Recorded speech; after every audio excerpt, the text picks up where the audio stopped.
Welcome back. I hope you had a good lunch. We are honored to have with us today Dr. Poonam Khetrapal Singh, Regional Director, Southeast Asia at World Health Organization, who will be sharing with us an update on global COVID-19 situation, future trends, and her advice to ASEAN. Dr. Poonam, please.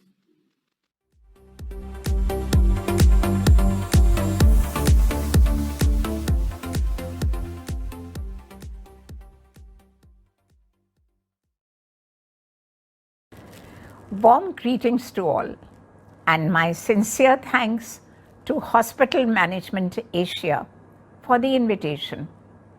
Today, I will update you on COVID-19 globally and in our region, noting several key trends and the way forward.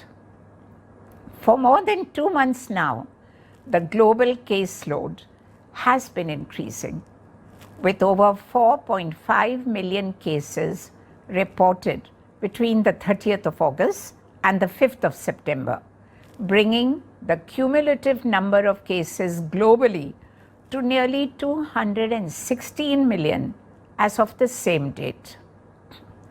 Overall, the number of deaths reported in the same week remains similar, with over 67,000 deaths. In all, more than 4.6 million deaths have now been reported since the start of the pandemic. Globally, we are seeing that the proportion of cases and deaths is increasing in children, which is more pronounced in countries with higher vaccination rates. This is at least partially due to the protective effect of the vaccine in older age groups that were prioritized for vaccination. The latest data shows that the regions currently reporting the highest weekly cases and deaths per 100,000 population are the regions of the Americas and Europe. The highest numbers of new cases continue to be reported from the United States of America, India, the Islamic Republic of Iran, the United Kingdom, and Brazil. For the past 2 months, the Western Pacific region has reported an increasing trend in the numbers of weekly cases and deaths.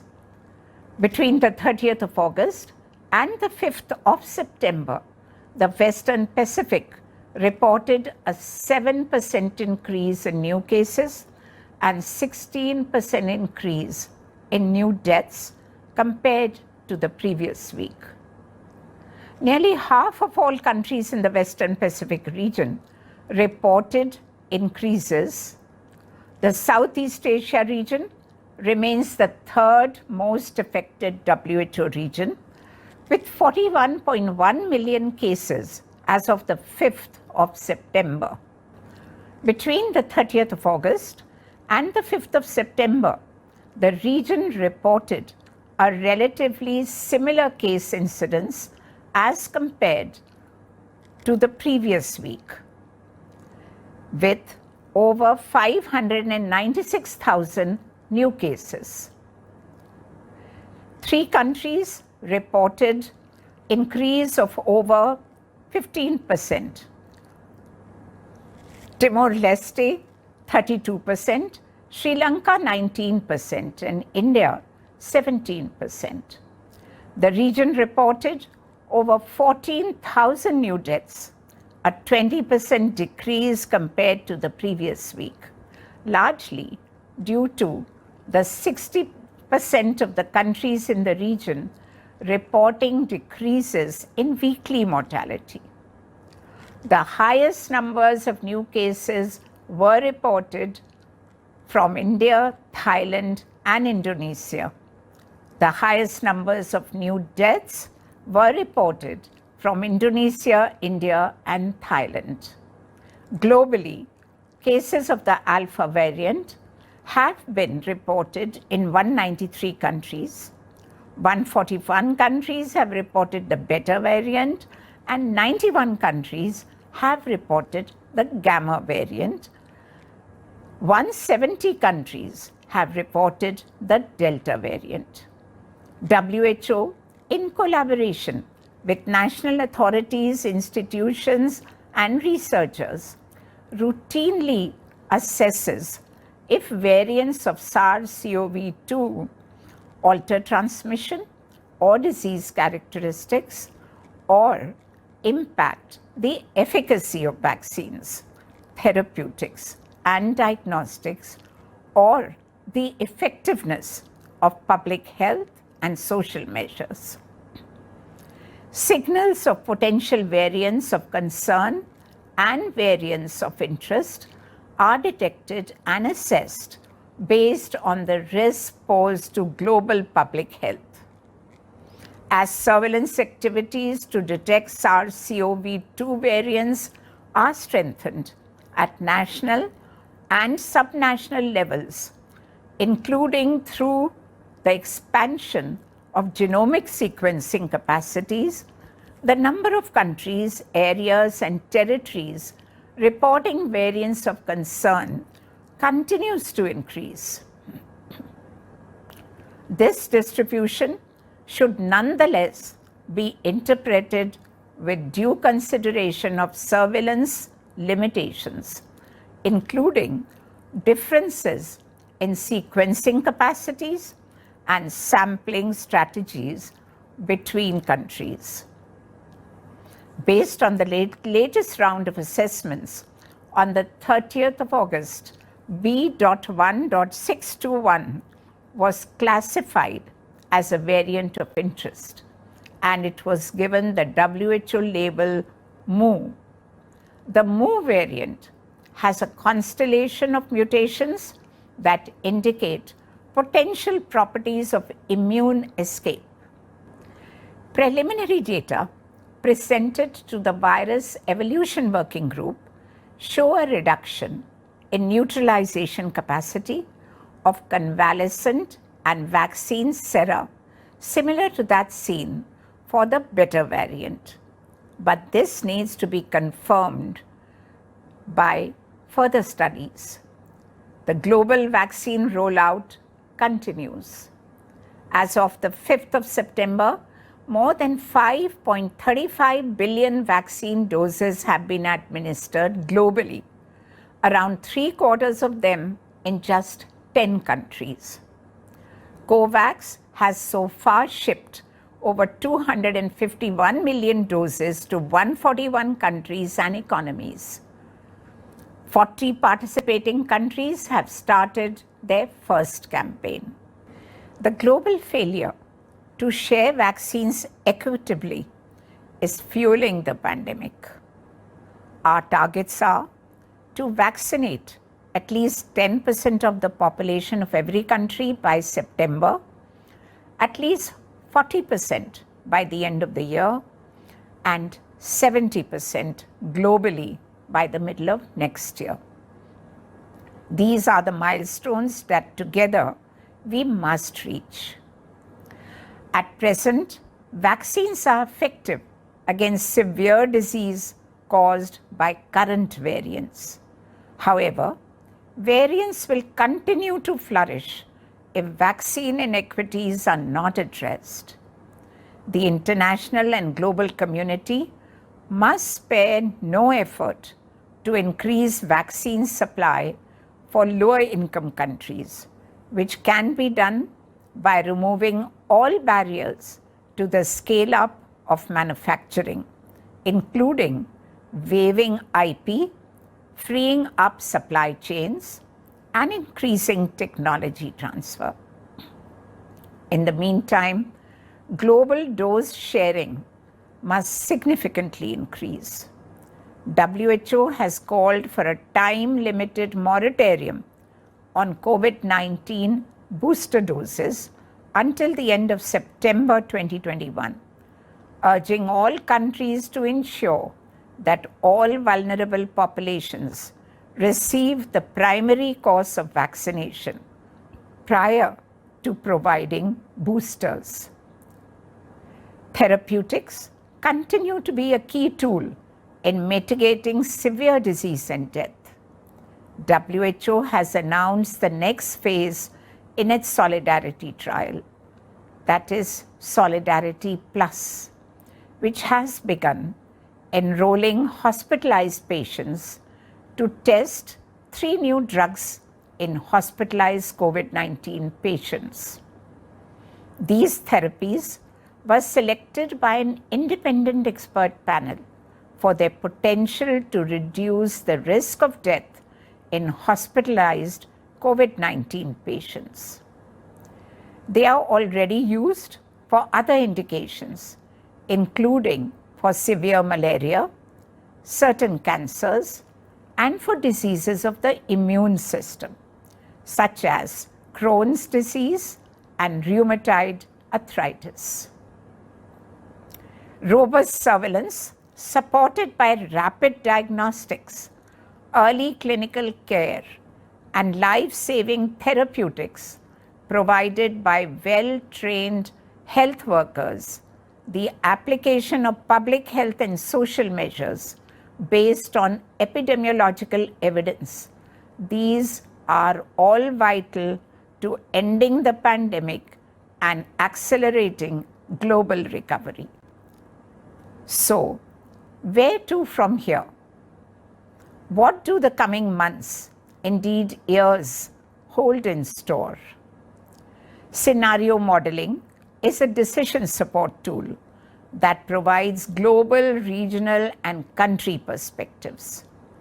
At the global level, there are several multi-country models, but few models that provide a global assessment across countries or that look at cross-border effects.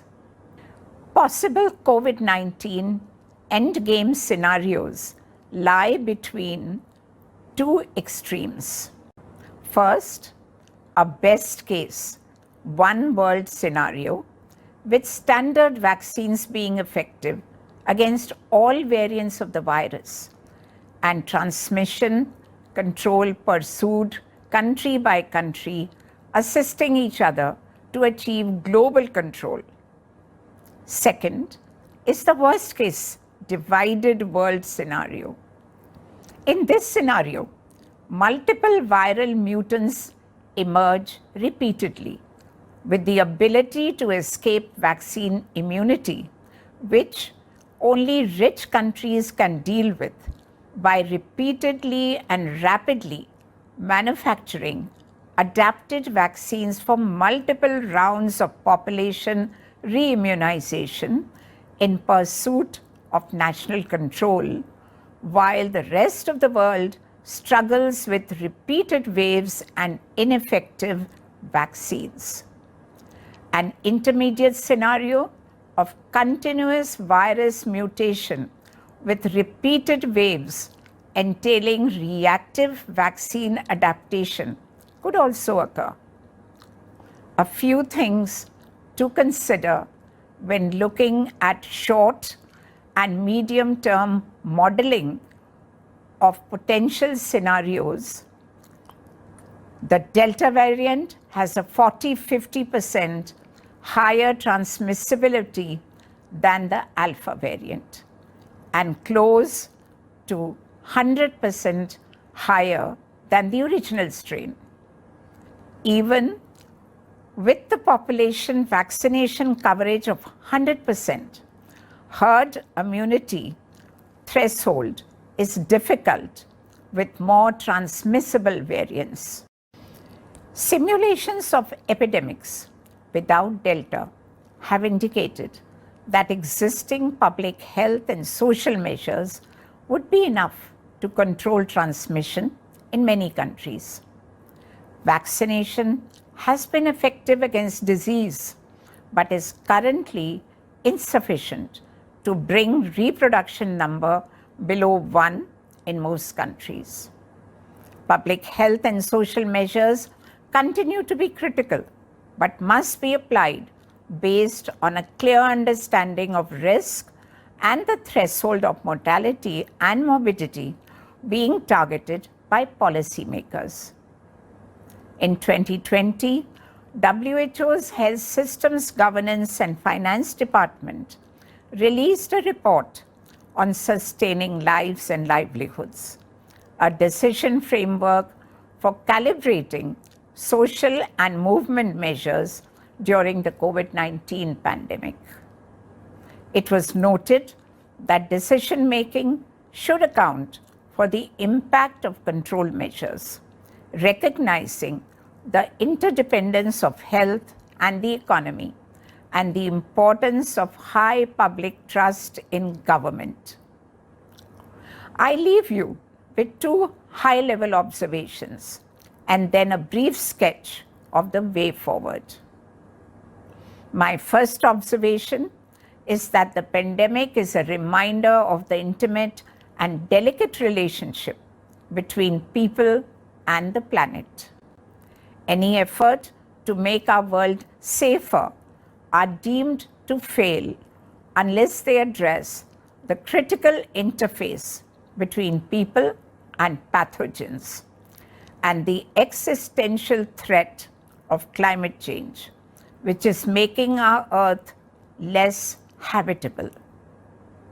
My second observation is that attempting to save money by neglecting environmental protection, emergency preparedness, health systems, and social safety nets has proven to be a false economy.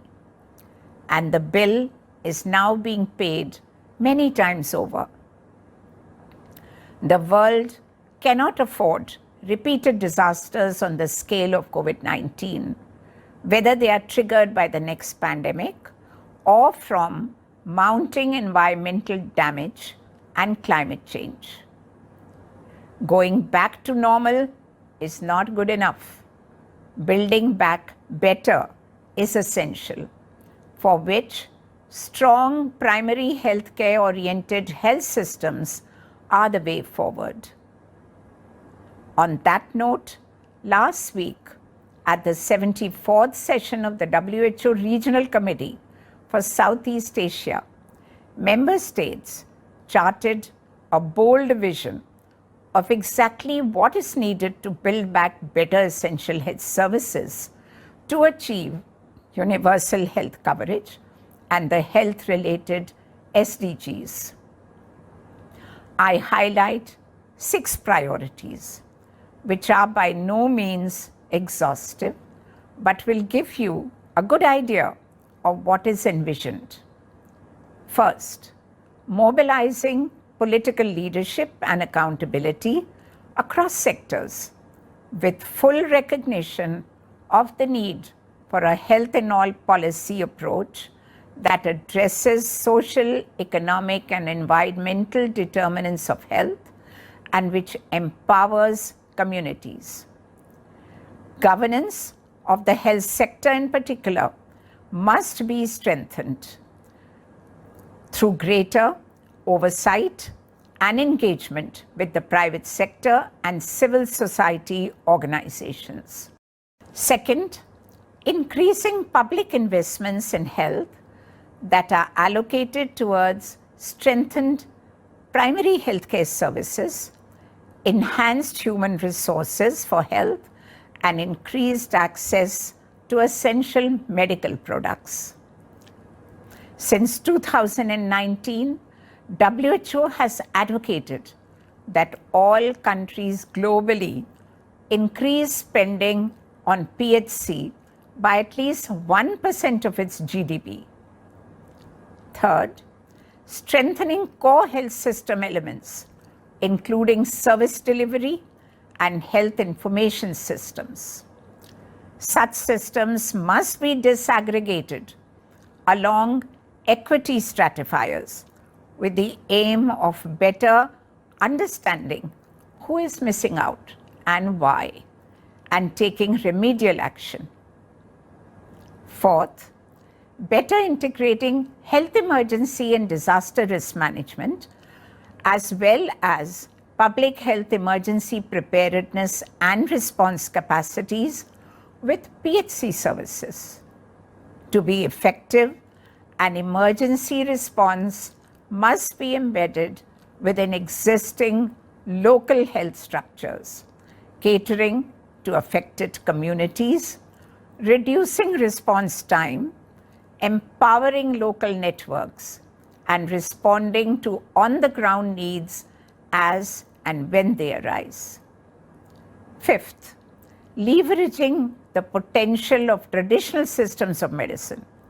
We must draw on our past in a way that is safe, effective, and well-regulated. We must embrace our future in a way that is appropriate and sustainable, and which integrates technologies into existing systems. Sixth, strengthening partnerships. COVID-19 has shown that robust and reliable bilateral, multilateral, and public-private partnerships are critical to emergency response and to maintaining essential health services. Such partnerships must continue to be strengthened, not only to anticipate and respond to emerging needs, but to support an overall vision which is aligned with our long-term targets and goals, our flagship priorities, and the SDGs. Amid the crisis, we move forward with hope and ambition, not only because we must, but because we know what is needed to end this pandemic and to prepare for and prevent the next. Thank you.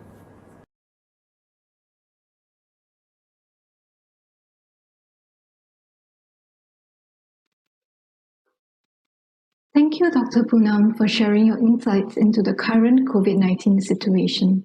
This is really relevant to the audience of Asian hospital leaders and executives with us today. We will now be taking a short break. Do join us for the TED Talks, where we'll take a look at up-and-coming technologies in healthcare. See you back at 12:30 p.m.